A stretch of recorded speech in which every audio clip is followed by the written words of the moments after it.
sa ating bansa sa Pilipinas. Nangangamba ang ilan na magkakaroon ng domino effect ito sa presyo ng mga pangunahing bilihin. Example naman ng iba't ibang annoying actions ang migrante para iparating na wala raw ginagawa ang Pangulong Aquino sa problema ng bayan.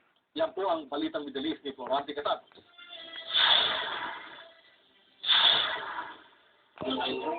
Nagkakampanya ng Israel ang supervisor sa damam na tataas ang presyo ng mga bilihin sa Pilipinas dahil sa pagtaas ng petrolyo. Tumaas na raw ang pamasahe, kaya ang epekto nito, tataas na rin ang presyo ng mga pangunahing bilihin sa bansa. Aming mga OFW ay apektado dyan. Kasi yung dating pinapadala namin, hindi na mabibili ng tulad nung pinapadala namin doon. Kumbaga, ang purchasing power ng pera ay hindi na. So, ang government sana natin, makagawa ng paraan, masolusyonan para maibalik ang presyo ng petrolyo. Naniniwala ang Ministro ng Migrante, walang ginagawa si Pangulong Aquino sa problema ng bayan at ng OFW.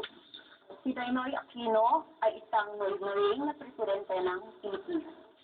Wala siyang ginagawa para ipagtanggol at ipaglaban ang karapatan at kagalingan ng mga manggagawang migrante o OFW at sa aming mga pamilya.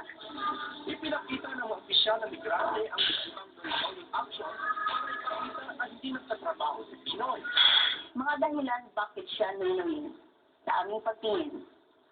Patuloy yung pagtaas ng oil price hike sa Pinas, patuloy na labor export policy ng Aquino, walang tunay na reforma sa lupa. Pero para sa mga Congress, hindi dapat sisiyon si Pinoy sa pagtaas ng petrolyo dahil ito ay pansa-isip ng problema.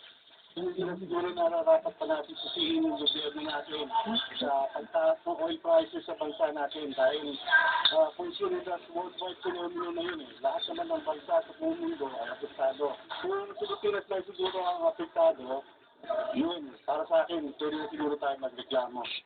Kung may pondo lang daw sana ang gobyerno natin, pwede nitong isubsidize ang invento para hindi maka-epekto ng malaki sa taumbayan.